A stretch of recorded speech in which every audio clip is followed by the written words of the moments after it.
Hello everyone, WBPSC এটি recruitment সিরিজের আজ পার্ট 2। আজকে আমি তোমাদের আরও 12টা প্রশ্ন নিয়ে আলোচনা করব। আজকে যেগুলো নিয়ে আলোচনা করব তার প্রথম প্রশ্নটা হলো 13 নম্বর দাগে যেটা আছে সেটা হলো the instantaneous displacement of a particle is given by x equal to 2t⁻³ minus t plus 6. The force acting on the particle is proportional to. দেখো এটা তো বেশ ইজি আছে। ফোর্স সেটা ইকুয়াল টু হয় m into dx d2x dt square.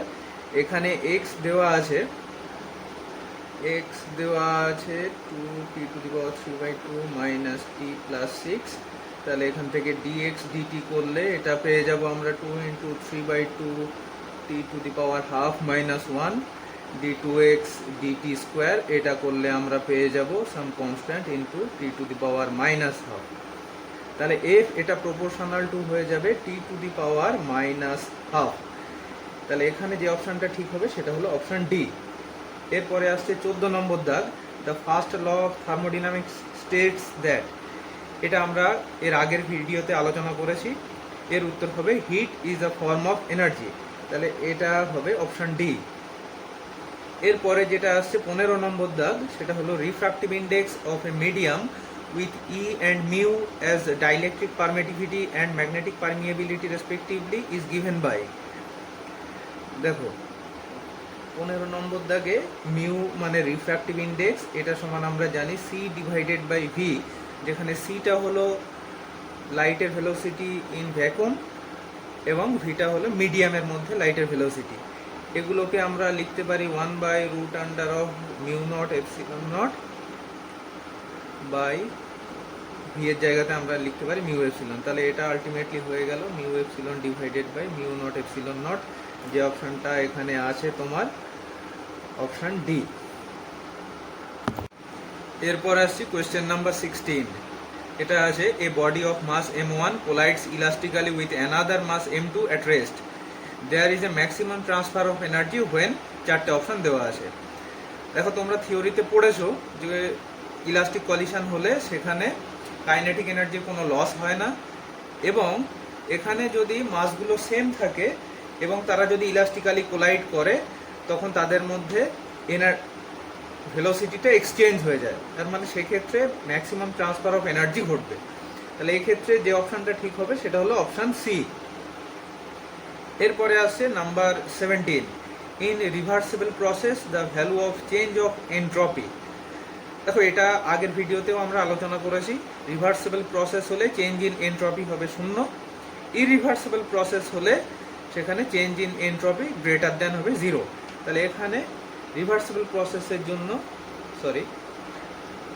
প্রসেসের জন্য এখানে সেটা হয়ে যাবে option C, entropy change will become 0।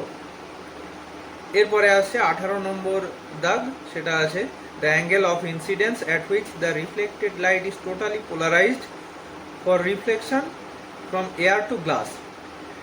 দেখো ইনসিডেন্ট অ্যাঙ্গেলে যে ইনসিডেন্ট অ্যাঙ্গেলে পড়ার জন্য রিফ্লেক্টেড রে যেটা থাকে সেটা টোটালি পোলারাইজড হয়ে যায়, তাকে আমরা বলি ব্রুস্টার অ্যাঙ্গেল, এবং সেটার মান আমরা পাই tan ইনভার্স ওই মিডিয়ামের রিফ্র্যাক্টিভ ইন্ডেক্স। তাহলে এখানে যে অপশানটা ঠিক হবে সেটা হলো অপশান ডি। এরপর আসছে 19 নম্বর দাগ, এটা আছে a body is dropped from certain height h, after the third rebound it rises to a height h/2, the coefficient of restitution is. দেখো এটা করা যাক কেমন হতে পারে। 19 নম্বর দাগ, দেখো মনে করো এটা আমার ফ্লোর, এখান থেকে এই হাইটে একটা বডি আছে, এটা যখন মেঝেতে হিট করছে তখন মনে করি আমরা এটার ভেলোসিটি হলো ভি। প্রথমবার রিবাউন্ড করে যাওয়ার পর এর ভেলোসিটি হয়ে যাবে ই ইন্টু ভি। এটা যখন দ্বিতীয়বার মেঝেতে হিট করবে তখন এটার ভেলোসিটি হবে ই ইন্টু ভি। যখন এটা রিবাউন্ড করে বেরিয়ে যাবে তখন এটার ভেলোসিটি হয়ে যাবে ই স্কোয়ার ভি। তৃতীয়বার রিবাউন্ড করে ফিরে যাওয়ার পর এটার ভেলোসিটি হয়ে যাবে ই কিউব ইন্টু ভি। এই ই কিউব ইন্টু ভি, এই ভেলোসিটি নিয়ে এটা রিবাউন্ড করার পর এটা ম্যাক্সিমাম যে হাইটটা অবধি উঠবে সেটা আমরা ইউ স্কোয়ার বাই 2g এই ফর্মুলাতে যদি বসিয়ে দিই তাহলে এটা হয়ে যাবে ই কিউব ভি এটার স্কোয়ার ডিভাইডেড বাই 2g। তাহলে এটা হয়ে গেল e to the power 6 into v square divided by 2g। এটা ইকুয়াল টু দেওয়া আছে h/2। আবার আমরা এই প্রথম এটা থেকে আমরা পেয়ে যাব এইচ হাইট থেকে যদি এটা পড়ে আর যদি ভি বেগে যদি এটা মেঝেতে হিট করে তাহলে ভি এর মান হয়ে যায় √2gh। তাহলে এখানে ভি স্কোয়ার এটা পুট করে দিলে আমরা পাবো h/2, এটা হয়ে যাবে e to the power 6 into 2gh divided by 2g। তাহলে এখান থেকে আলটিমেটলি আমরা পেলাম ই টু দি পাওয়ার 6, এটা ইকুয়াল টু হলো হাফ। তাহলে ই ইকুয়াল টু হবে হাফ টু দি পাওয়ার 1/6। তাহলে এখানে যে অপশানটা ঠিক হচ্ছে সেটা হলো আমার অপশান ডি। এরপর আসছে আমাদের 20 নম্বর দাগ।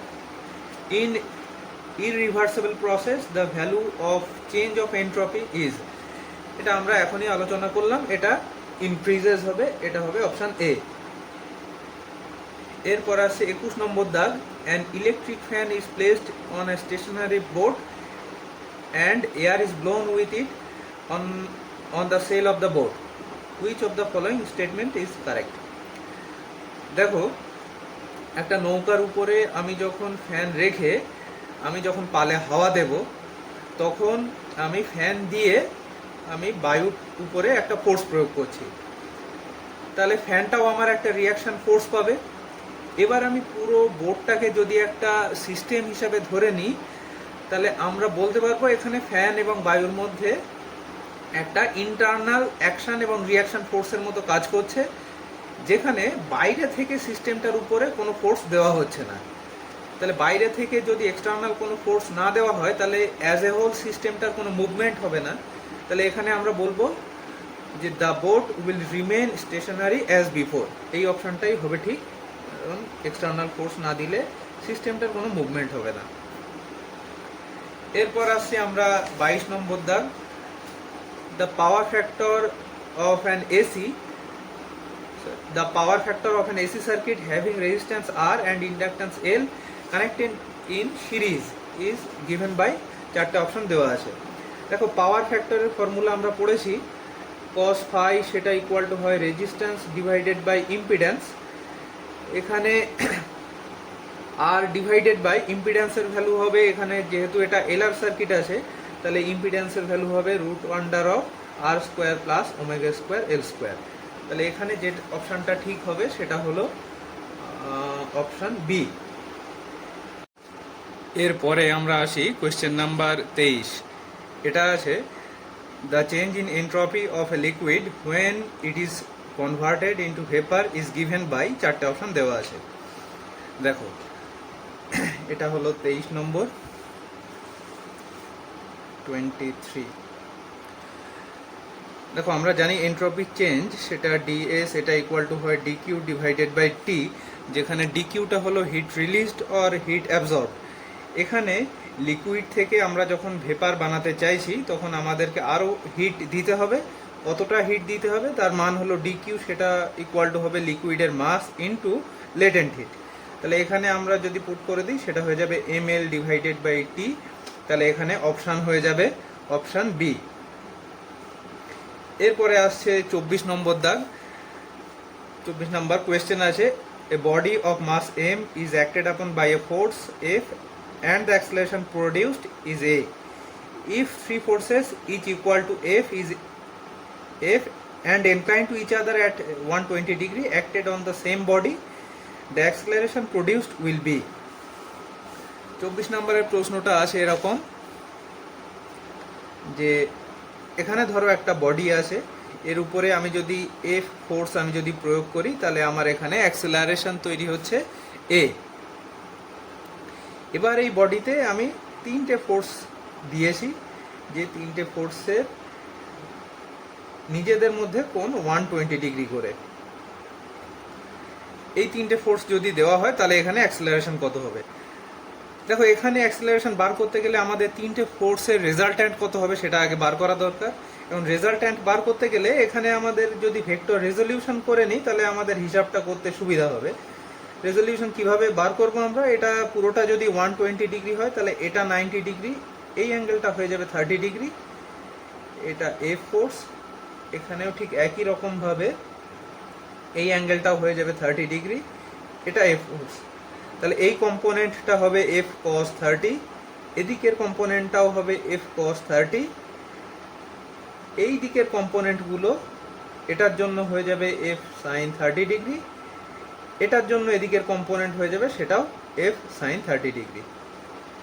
তাহলে এই দিকের যে কম্পোনেন্ট দুটো থাকছে তার মান হয়ে যাচ্ছে 2f সাইন 30 ডিগ্রি, তার মানে হলো 2f ইন্টু হাফ, তার মানে হলো f। আর এই ভার্টিক্যাল যে কম্পোনেন্টগুলো থাকছে এটা পরস্পরকে নালিফাই করে দিচ্ছে।